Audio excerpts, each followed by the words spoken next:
Okay, we're live. Hi guys, I am Tom McCaughley, author of Silicon Burning, first in my series of cyberpunk crime thrillers called Singularity Rising. Today I'm going to take a break from playing my PS5 and return to reading The World of Cyberpunk 2077, supplied to me by my lovely girlfriend as an anniversary gift. Thank you, darling. So yeah, before we crack on, I'm just going to read you guys a synopsis of my book, because obviously you guys are all cyberpunk fans. So it's also something you'd be into. So yeah, here we go. Silicon Burning. London has been upgraded. So have its nightmares. The year is 2045. Almost 30 years have passed since a devastating nuclear terrorist attack on London. Mothermind, an advanced artificial intelligence created by the Virtual Life Corporation, now monitors British citizens 24/7. The boundaries between machines and humans are blurred. The gap between rich and poor has widened. The human race is diminishing and cybernetically enhanced transhumans are growing rapidly. The flames of rebellion are rising though, spurred on by an enigmatic hacker group known as Spiritform. But, after successfully infiltrating Virtual Life's network, one of Spiritform's members falls victim to Jack-21, a prolific serial killer that has been terrorizing the transhuman population of London. Now, Virtual Life hires Arthur Wells, a former cyber warfare specialist and cyber private investigator, to retrieve the data stolen by Spiritform before the secrets within are decrypted and revealed to the world. But little does he realise that he's falling into a deep corporate conspiracy and a whole new interpretation of a cat and mouse game.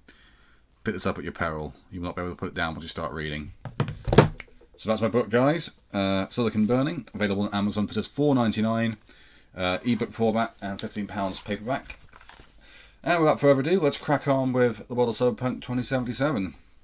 So, today, Chapter 3, we're going to learn a bit about Night City itself. So, double page spread there of art there. Very nice. Okay. Double page text. This week marks the third anniversary of the death of Liam Allen, an investigative journalist and our editorial colleague.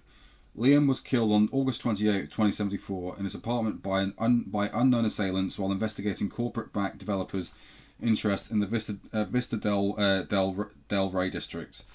2 months ago, after almost 3 years of investigation, the NCPD dropped the case and Liam's murders were never brought to justice. He was our close friend and long-time collaborator, and many of you knew him by his incredible contributions to journalism and for his work with various independent news stations and information portals.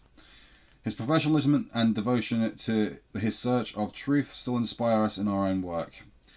We would like to commemorate this tragic event and pay tribute to Liam's journalistic contributions by recalling his last story from 2074, written for the 18th anniversary of Night City's founding, a story that we believe set him forward in his final investigation. The editor of the Night City Tribute. Okay. 2074, A Knight's Legacy. This year we celebrate the 80th anniversary of our city's founding. That's not long compared to other cities in the NUSA or elsewhere around the world. But for such a long metropolis, we already have some mighty achievements. Over the course of those 80 years, we've managed to build the city from scratch, screw it up by turning it into a playground for gangs and corporations, blow up city centre with a genuine nuke, almost kick out the corpos, rebuild the city without government aid, avoid war with the NUSA, and finally turn the city back into a playground for gangs and corpos. Not bad for less than a century. Night City stories may not be very long, but it is intense, that's for sure. The history of our city began back in 1994 with a rich and enterprising guy named Richard Knight and his idea to build the perfect city. A few years later, Knight had split off from his partners, Halsey and Ferris, co-owners of a construction development company aptly called Halsey, Ferris and Knight, set up his own company, Knight International. Knight initiated an ambitious new project. He brought the entire town of Morro Bay, a small neglected settlement near the border that divides northern and southern California, that had already been razed by roving booster gang that just 2 years earlier. The army's timely intervention had saved the settlement from total destruction, and the ravaged and depopulated land was now the perfect spot to build something new, A safe, clean corporate city from crime, poverty, and chaos. Colorado City. Knight found investors among the big corporate players by enticing them with lucrative tax benefits that boosted the economy and created a stable base for future citizens, the corporate employees. The project was a resounding success, and the fledgling Coronado City was indeed a wonder to behold. Thanks to the careful planning, the city was well built, friendly, and safe, in post-collapse terms anyway. Then, 4 years later, after the initial construction had begun, tragedy struck when Richard Knight was murdered by an unknown assailants. Popular conjecture is that the attack was arranged by organised crime bosses with connection to the unions and construction firms that had been excluded from Knight's project.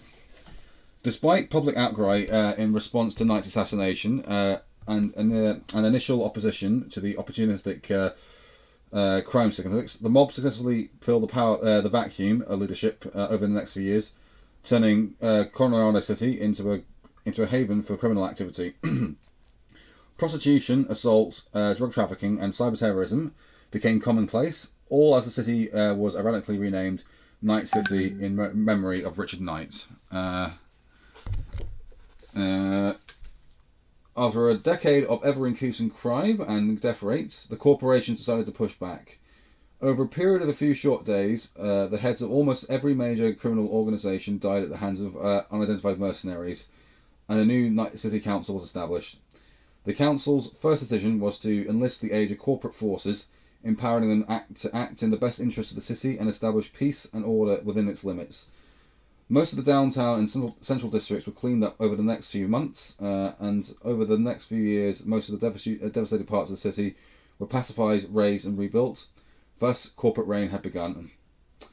These were just the beginnings of Night City. From that time, it's come a long way, the golden age of 2020. The fourth corporate war and the nuke incident of 2023, the survival and recovery period between 2023 and 2040, and the great rebuilding between 2040 and 2060. Hey, we even managed to stay independent from the NUSA after the Unification War. That rich and colourful history inspired me to write this story, a journey through the districts of the modern Night City, to show its countless faces and moods, intense, inspiring, thrilling, dangerous, and depressing. But each of them is an inherent part of Night City spirits. So, you ready for a trip?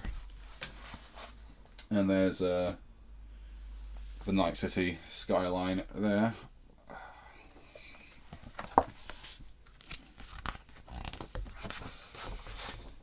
Okay, sorry, my girlfriend just sent me a message on WhatsApp. I'm just going to reply to that real quick. Bear with me.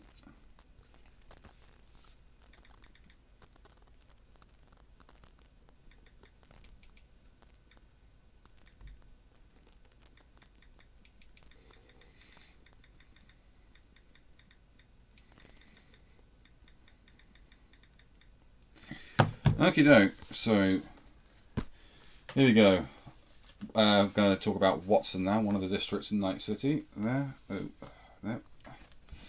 Okay, Watson. To explore Watson, I'll need the help of a local. I have a meeting in Afterlife, a club with a certain reputation here in the district. I had to call in some favours to get in here to talk with my would-be guide. My contact turns out to be in her late 20s, or she has an excellent surgeon. Her Kuroshi eyes change colours while we talk. She seems well informed. She already knows that I write stories about various Night Cities districts, and she's willing to share some information about Watson with me. She also agrees to give me a tour around here, for a price of course.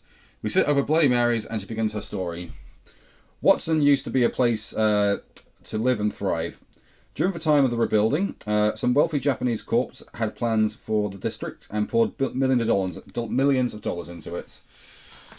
The Watson district had it all. Tall skyscrapers, bustling nightclubs, a med centre, and even its own industrial sector in the northern part of the district called the NID. It all ended when Saburo Arasaka and his corporation came back to Night City after the Unification War. Arasaka had their own plans, and to achieve them, Arasaka's rival corporations would have to die. Nobody knows if it was because of an old feud from their homeland, or if it was just business, but Saburo's lawyers and bankers finish off his competitors here, one and all. That's when Watson changed. The industrial sub-district stopped providing jobs, and a lot of the people became unemployed, and Arasaka took over the Watson waterfront. Access to the sea had been their goal all along. Now Watson is the crappy part of Night City, the living area for low-income factory employees who still work in the NID's few operational factories. My interviewee orders a second Bloody Mary. She seems a bit more relaxed and talkative. She asked me if I've seen the roadblocks on all the bridges that lead from Watson to the rest of the city. Yes, I have seen them, but I don't know their purpose. That's because it's easier to contain the people from Watson within the district than it is to take responsibility for them, she says. The rest of the city has abandoned us. The rich and the mighty don't like the idea that the poor might walk into the city centre. It would spoil their view from the shiny grass, from their shiny glass towers, you know. Alright.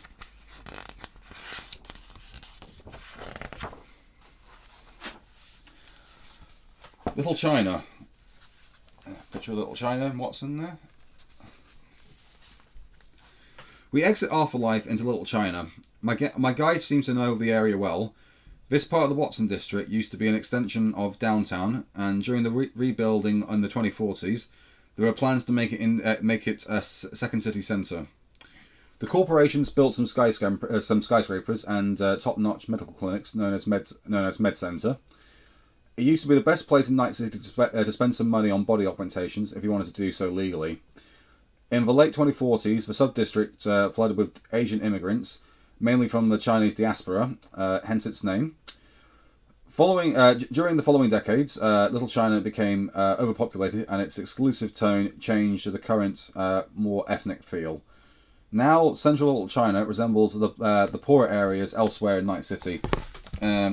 But the food, shops, neon lights, lingo and flavour are all distinctly Chinese. The castes are all mixed up, now with living blocks beside affluent condo buildings, and illegal gambling dens next to the offices of legitimate businesses.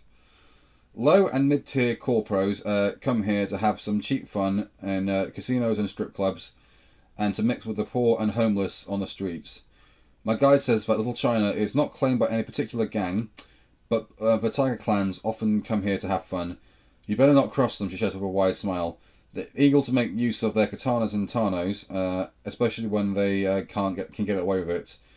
My nervousness must be obvious because she laughs when she sees my reaction. Alright then.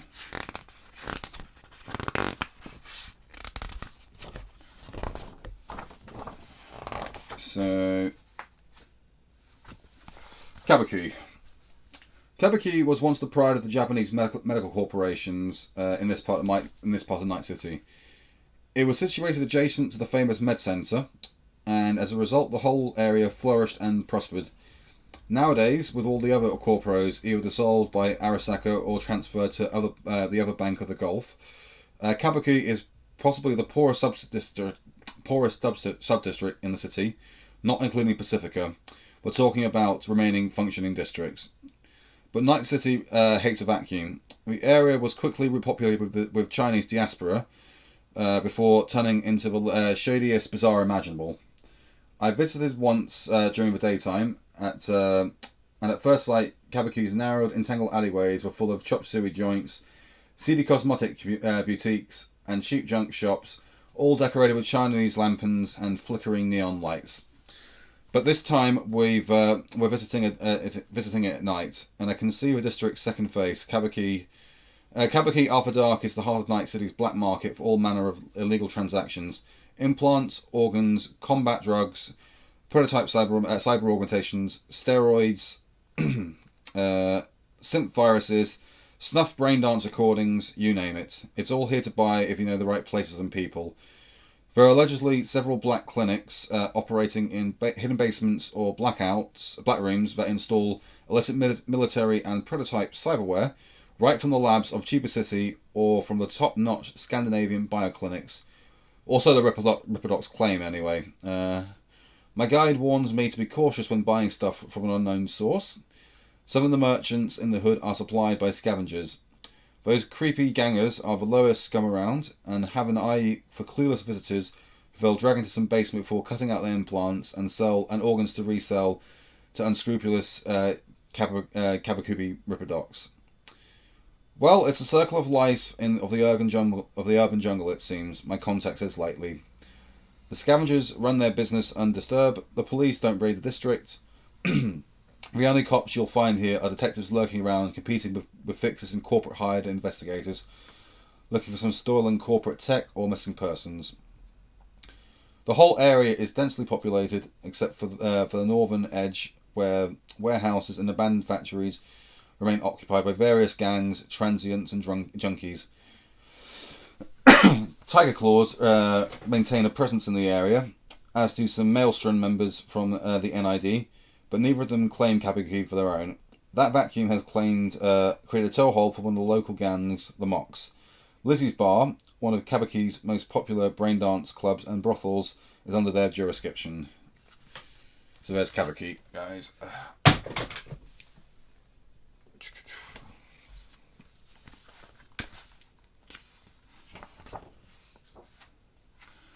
Okay, so the Northside Industrial District, or NID.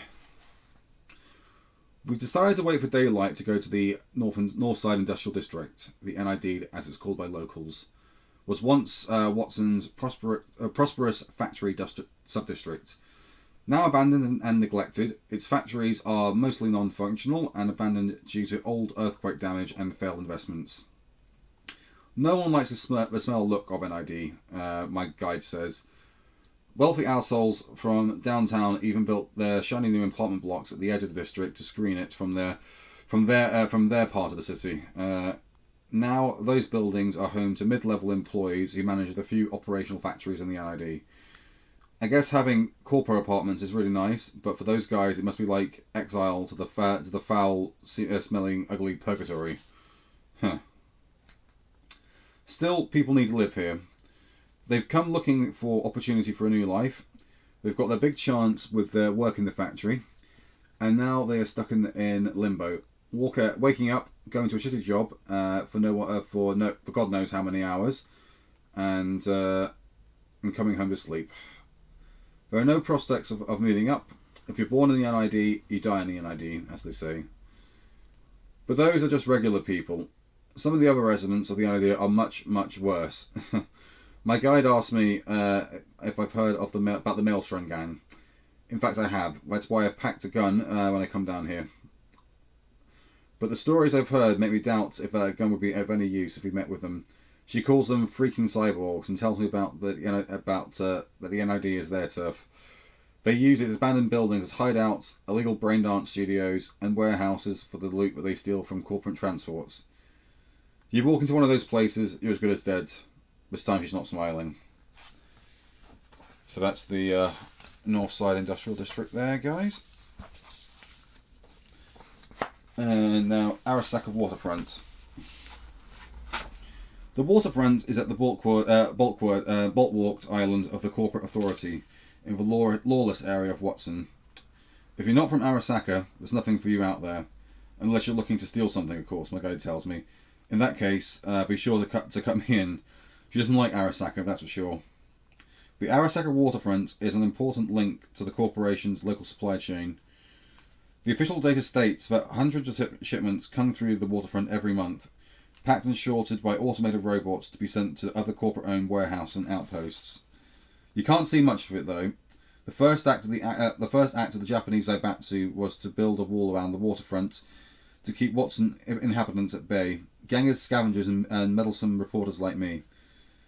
Reinforced with motion detectors, electrified razor wire, and an automated armoured gun turrets, the wall protects Arasaka property from unwanted guests and trespassers. My guide refuses to lead me close to the main gate. If you want to go there without proper authorization, you may as well be walking onto a Maelstrom hideout. There's no difference. Your body won't ever be found either way. So that's the Arasaka waterfront there, right there, guys.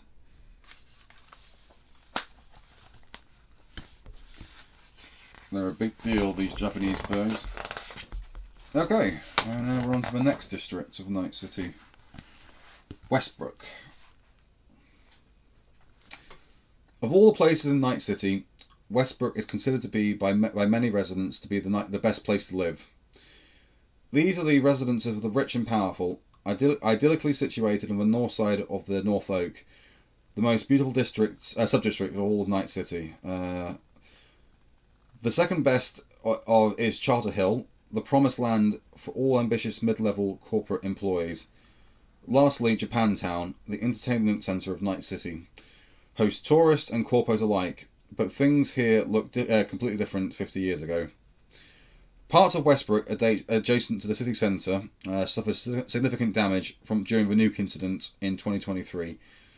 The tall buildings of Japantown took the brunt of the explosion's shockwave, and for the next 20 years, crumbling naked skeletons of skyscrapers haunted the landscape of the once bustling Night City district. Charter Hill was flooded with city refugees, their tents and shantytowns spreading far and wide over the hills of North Oak. Then came the rebuilding of 2040, and step by step, Night City began to recover. Westbrook most of all. Old construction was raised and used to fill the crater in the city centre. Asian corporations began to erect new mega buildings and skyscrapers, restoring Japantown to its former glory over the next 30 years. The shantytown in Charter Hill was eventually liquidated, its inhabitants relocated to other parts of the city. The whole area was rebuilt to serve as mess housing for corporate employees. The temporary refugee camps in North Oak held out much longer, becoming a stain on the Night City landscape and competing with the combat zone for the most inauspicious award for the highest crime rate and most violent, until it was pacified and cleared by corporate mercenaries to finally become Night City's most exclusive residential district. So yeah, another map of Night City. There is Westbrook, just southeast of Watson. Okay, so Japantown. Primarily inhabited by the people of Japanese descent, Japantown during the daytime is usually crowded with tourists, for whom the many bars, fancy restaurants, gaming parlours, the Cherry Blossom Market and the Shinto Tembo are mandatory Night City destinations. Clean and safe by day, this district is a perfect spot for sightseeing, and it's just one bridge away from the famous Corporate Plaza, any one of whose many hotels are the perfect place to stay. But Japantown also has a second face, which I'm here to see for myself. This time I'm meeting with an old colleague friend by the name of colleague friend named Mark. As a mid-tier corporate employee, Mark knows Japantown well, maybe a little too well. Together, we're going to hit Japantown on Friday night. Mark is treating. After dark, Japantown becomes party district for the rich, corpos and tourists alike. The corpos are looking to blow off some steam after another day of the exhausting rat race. The tourists are interested in the more sublime entertainment and a wild night in Night City. Both groups visit the same fancy brothels, lose their money in casinos, and get drunk to the point of blackouts. Both groups also have to be careful not to cross the Tiger Claws, the gangsters that rule this district during the night hours. If you're a paying customer, Mark says, you'll be served properly in one of their semi-legitimate businesses. For example, the Clouds Club hosts but the best erotic doll experiences in Night City.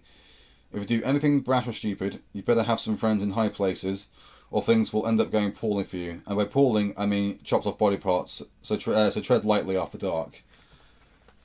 Okay, so yeah, Japantown, guys.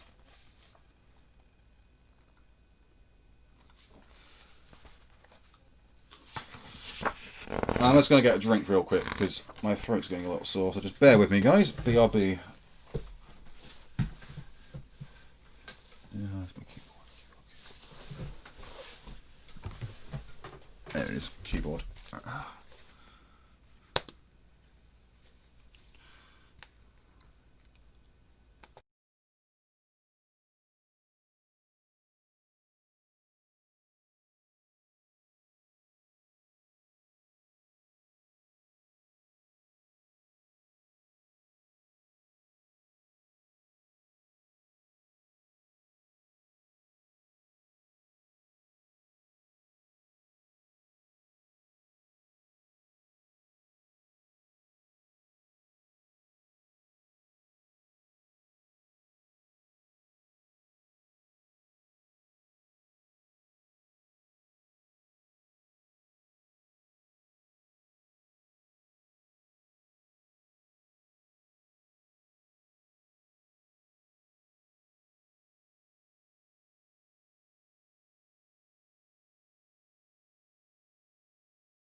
Okay, we are back, guys. So we're going to carry on. Let's have a read about Charter Hill and North Oak in Night City. Here we go. The World of Cyberpunk 2077, guys. Charter Hill is a relatively new and well-maintained corporate district that was built from scratch during the rebuilding period. It quickly became popular among the upper class of Night City, at least until North Oak became more popular some 20 years ago. Nevertheless, the most aspiring mid-level corporos work from sunrise to sunset in Westbrook or City Centre, then party in Japantown after a day's work to sleep off their hangover in one of the apartments in Charter Hill. Each of them secretly dreams of becoming a CEO of some corporation and moving to North Oak, but that doesn't stop them from burning each other in the hope of achieving that goal. If you see someone not suited up in corpo style, they're probably an up-and-coming musician, artist, or well-paid freelancer who's rich enough to turn their nose up at Little China or Wellsprings.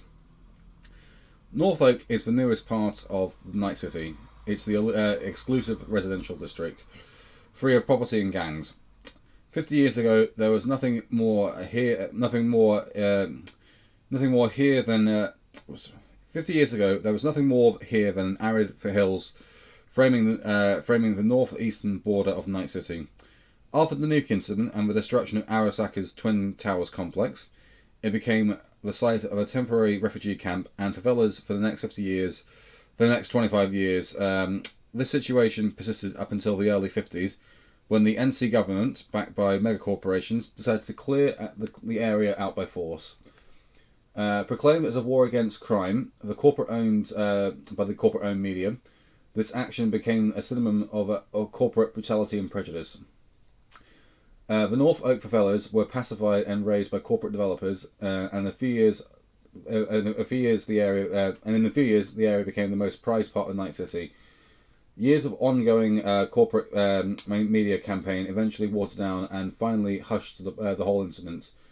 Not only to avoid negative PR, but to raise land value. Many rich people were initially reluctant to buy land where some dirty homeless people once lived. These days, the story is all but forgotten. North Oak is home to the untouchable elite, corporate CEOs, hedge fund managers, and investment bankers, but also to the various showbiz figures, BD producers and stars and musicians. Outsiders are not welcome here, and private security is tight.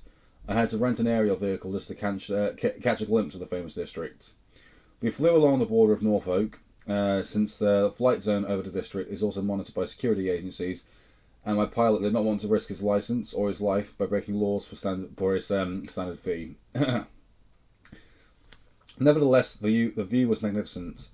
The whole area consists of vast estates, some of them with their own microbiome and artificially created landscape. Both the Arasaka Mansion and Kerry Eurodyne's villa lie in North Oak. Because it doesn't matter if you're a corporate owner or a renegade rocker boy, all that matters is how wealthy and famous you are. This is the place where every Night City citizen dreams of living. So everyone in Night City wants to live in North Oak, huh? Okay. Sounds like Hollywood, or Beverly Hills, basically. Looks like it as well, yeah.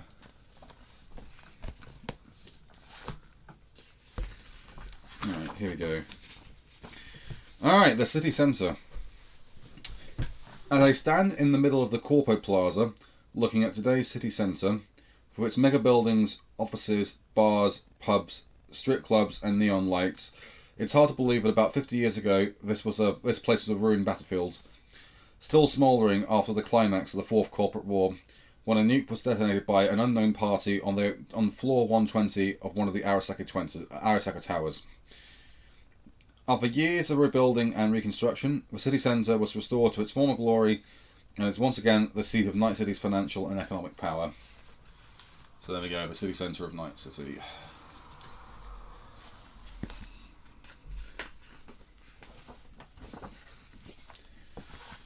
Corpo Plaza. Rebuilt after the war, the Corpo Plaza is now one of the most recognisable fixtures of Night City. It's also cited the corporation's return to power after long years of humiliation and disgrace. The plaza's giant skyscrapers and towering mega buildings are once again a host to the office complex of Arasaka and Militech, the very corporations whose rivalry destroyed the city half a century ago. Ironic, isn't it? The plaza's main feature is the Memorial Park, a huge roundabout between the corporation's headquarters that commemorates the victims of the Fourth Corporate War. The plaza is always crowded with all types of low and mid-level corpos, always hurriedly shuffling from one meeting to the next. The armoured AVs carrying high-ranking executives circle over my head, docking and taking off again from landing pads. The whole place gives the impression of a giant beehive. It seems peaceful, but NCPD officers and armoured corporate guards are on constant patrol, reminding everyone who's really in charge here. Everyone has to pass through multiple security checkpoints to enter any plaza building. I briefly wonder if any one of my open criticism of corporate activity or my unpaid parking ticket from last week could result in denial of access, but I finally decided it's not worth the risk, and to find out, I have an appointment downtown. So there we go, Corpo Plaza. See it kind of what? Big and ominous, kind of like the Tyrell Corporation pyramid. Okay, so downtown. Downtown is another one of Night City's newer districts, built from scratch after the nuke incident. The history of the old downtown vanished with the blast wave. Now, the new office and apartment buildings, corporate hotels, and restaurants emanate a unique posh vibe. I've come here at night, and the wide, well-lit streets are buzzing, filled with people and traffic. Neon signs are everywhere, advertising all kind of pubs, bars, and strip clubs, fast food joints, and one-night hotels.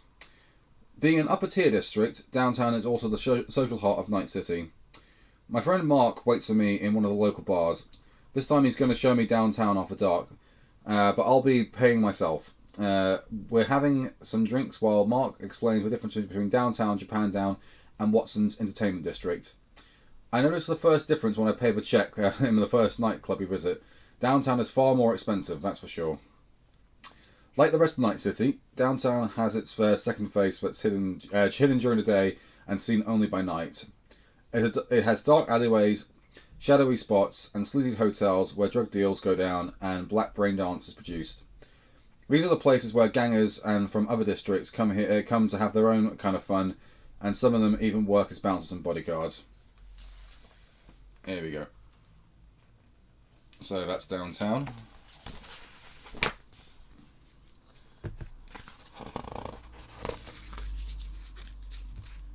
Haywood. Haywood is a neighbourhood of contrasts. The northern part borders Night City is modern and well maintained, with skyscrapers, nice parks, and public service buildings. Further to the south and east, things start to look worse, and the district is visibly poorer and more dangerous. The architecture becomes more suburban, with low-rise houses. This is where gangs and like the Venetios and the 6th Street run their business, legal and illegal alike. Haywood is often called the biggest bedroom in Night City. If you're not a corporate employee and you have an apartment in the wealthier part of Haywood, then you've won the housing ladder lottery. If you slip down a few rungs, you'll end up far from comfort in the low quarters in Watson or one of the Pacifica slums. Latinos, predominantly of Mexican descent, are the main ethnic group in Haywood, but other ethnicities live here too. To be able to move in the less safe neighbourhoods without any problems, I've decided to hire a local guy to show me around. After the few phone calls I got into a local contact with a local Venetia gang member nicknamed Chuchillo, who owed a small favour to a mutual acquaintance.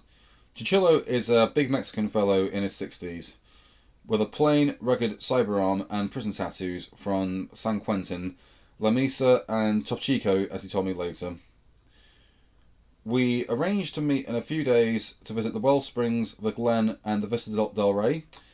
After initial mutual distrust, he proved to be a great guy and an invaluable repository of knowledge about Hayward and its inhabitants.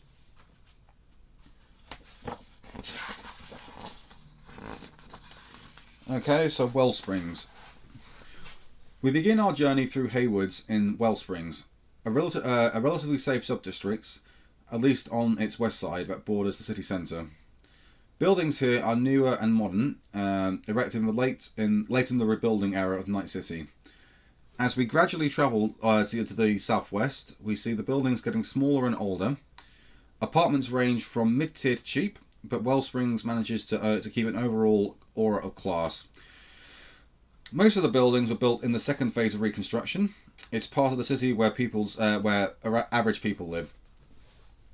On the east side, you'll come across shanty houses, evoking memories from the rebuilding over 35 years ago. I spot more and more Valicianos, graffiti, and gang members on the street, but I don't feel threatened. They're minding their own business. I've heard that they run smuggling operations there, but during the day you'd never know it. We decided to visit the Glen the next day. So, the Glen. During the rebuilding period, when Night City struck a deal with corporations to...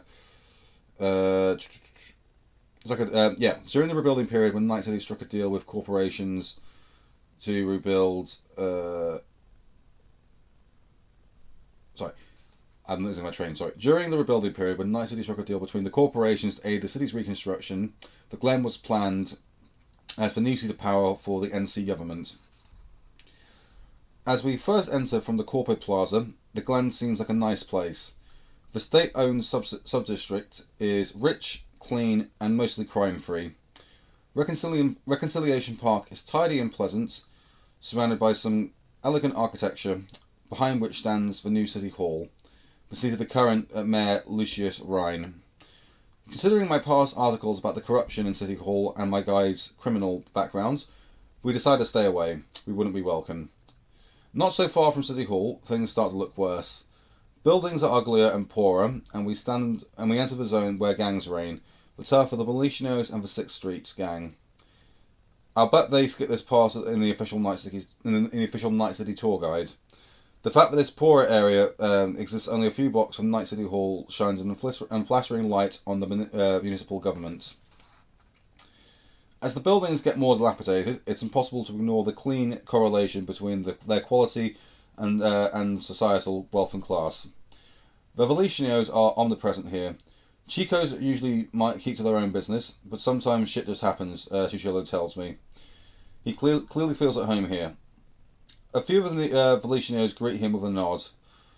We eat lunch in a restaurant named El Paniche Polo. My Spanish is terrible, also, you know. We enjoy costillas while surrounded by Valiciano and a couple of European tourists, German, I think. They seem a little lost here, and they're asking directions in thickly accented English. Chuchillo explains to them how to get back to the city centre, and we're soon on our way ourselves. So that's so that's Wellsprings and the Glen, right there.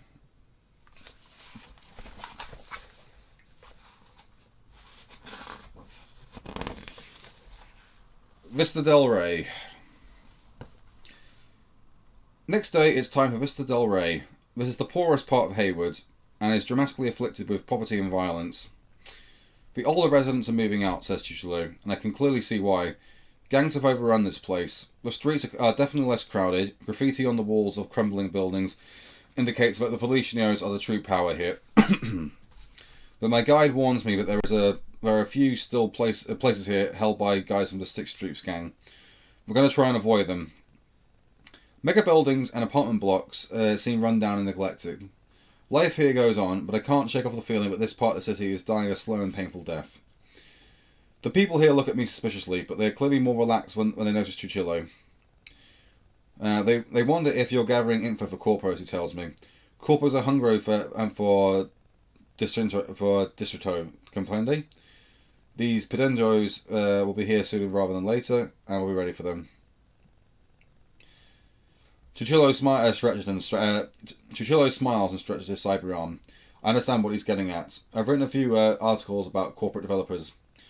Vista del Rey, neighbours Corporate Plaza and Norfolk, both of which are under corporate control, and a dying district filled with poor folks and gangers must be really irritating for the corporate douchebags next door.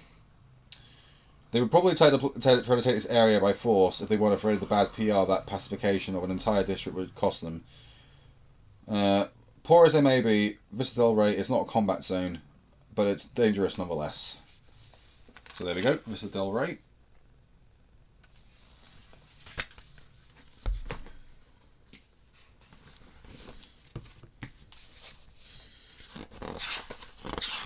Okay. Santo Domingo. Bordering Westbrook to the north, Hayward and Pacifica to the west, and the inhospitable Badlands to the east, Santo Domingo is one of Night City's oldest districts. Its unique location saved it from destruction during the Fourth Corporate War, and for the next dozen years after the conflict, this area became a shelter for tens of thousands of refugees. They're gone now, relocated to other rebuilt districts, and Santo Domingo has returned to its former function as the city's industrial park and power plants. Divided into two sub-districts, Arroyo and Rancho Colorado, Santo Domingo is subject to constant change. Various corporations are constantly buying and selling parcels of land for new investments, demolishing old factories and warehouses to make room for new projects. Construction sites are guarded by corporate security forces who are supported by drones. Competition between rival corporations is fierce here, and workers from Rancho Colorado can cause trouble too when a company occasionally announces insolvency. Alright, so there. The match with Santo Domingo.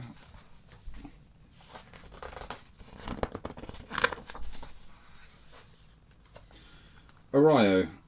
The Arroyo district is under constant construction, but at the moment it consists of an old-fashioned nuclear power plant, robot factories, a logistics centre, and a gigantic junkyard. Not all corporate investments have turned out to be profitable, and a significant number of the buildings in this area remain unfinished, either partially constructed or simply laying in ruin. I paid a worker to show me around, but there isn't much to see here. All the operational high-tech sites, including the Arasaka factory or Petrochem's Better Life power plants, are restricted areas with their own security forces, and those guys tend to shoot first and ask questions later. That's probably because this turf belongs to the 6th Street gang. My guide tells me that they're in control of the abandoned factories and heavy equipment shortage areas in the area. It isn't long before the gang notices my presence, so I decide to leave before I get into any trouble. My interest in the Arroyo district doesn't go unnoticed. Later that day, two big guys, blue-collar workers judging by their looks, come up to me to let me know that someone wishes to see me. It's not the kind of invitation I feel like I can refuse. They take me to a work site where I meet my host, a sly-looking, dark-haired man in his early 40s, smoking cigarettes. He introduced himself as El Captain, and asked me what I'm looking for in Arroyo. I tell him I'm working on a story about Night City districts for the Night City Inquirer. He doesn't believe me at first, but he seems almost amused when he verifies my credentials.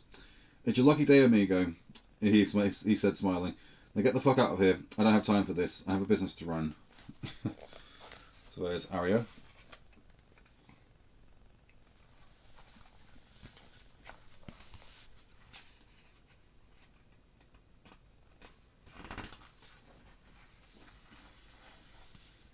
Okay, so Rancho Coronado. Rancho Coronado. It looks like a self-sufficient town within Night City's borders. The corporations who own the Arroyo factories plan and advertise it as a place for their workers to live out the real American dream. Rancho Colorado it consists almost solely of identical cookie cutter houses, reminiscent of those once seen in mid 20th century American suburbs. I've seen the advertisements, but I've never been there myself. The district has its own bars, shopping, school, park, restaurants, and even a metro station. Security is overseen by the 6th Street gang, as the NCPD is spread too thin to maintain overwatch in the suburbs, Residents of Rancho Colorado are primarily mid and high-ranking factory workers, and some corporos who are tired of Night City's lights and noise. Most of them work in Ario and don't need to leave Santo Domingo for their entire lives. Despite its utopian concept, you can clearly see the evidence of neglect and disrepair. Rancho Colorado is far from paradise, and I can't shake the feeling that this place was designed as one big hamster habitat to keep high-profile workers well-fed and happy. Still, people living here are among those lucky to not to have to worry about jobs, shelter, and food. Typical corporate housing, you know. Keep the workers well-fed. Standard plan. Keep the workers fed and happy, you know. Won't complain. Most of the time anyway. Until they rise up. Alright, here we go. And now we're down to the last district of Night City. Pacifica. I'd heard about the Pacifica project's disaster long before my arrival in Night City. About the billions of dollars lost in this investment. The idea was the result of the economic recovery of the mid-2060s, when investors saw opportunities to make money on tourism. They poured massive sums into the project in an attempt to turn the poor southern suburbs of Night City into a booming tourist resort.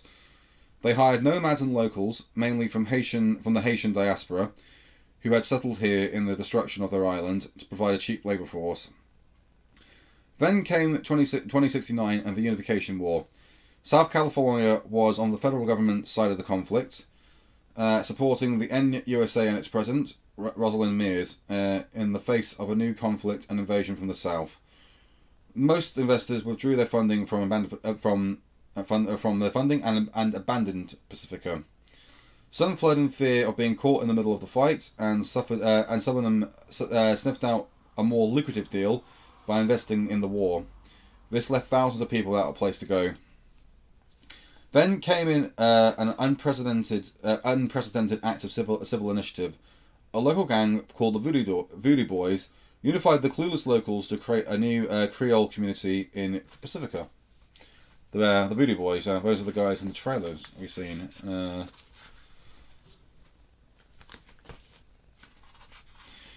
West Wind Estate and the Coast View.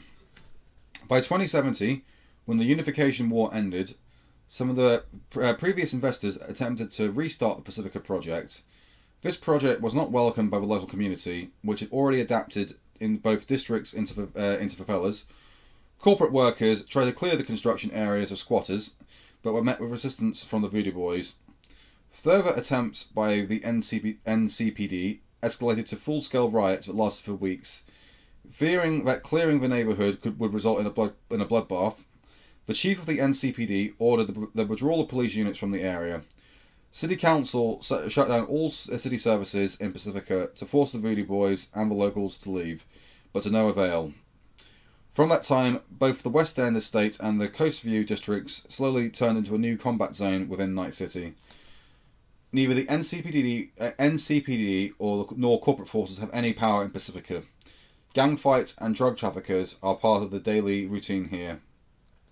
But the locals have gotten used to it. Outsiders are not welcome here. To go to Pacifica, one should gain the first favour of the Voodoo Boys or one of the other local gangs. As for now, the situation seems to suit both the Night City government and the density of Pacifica. For Night City, it's easier to contain the district than to solve its problems, and the inhabitants of the combat zone are happy to be left to their own devices. So there's Pacifica. Alright, that's it. That's the districts of Night City, guys. Can't wait to finally get to see it for myself. So that was chapter 3. So we've done the longest chapters now, so that's most of the book out of the way. So we've got 2 chapters left. Hold on. 3 chapters.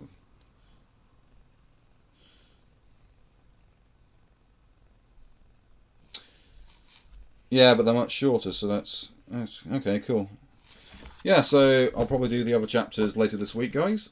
And then I'll be fully versed in Cyberpunk 2077 lore. And so will you guys, if you've been watching along. Hopefully this stream was worthwhile and you've enjoyed it. But yeah, catch you guys soon, and enjoy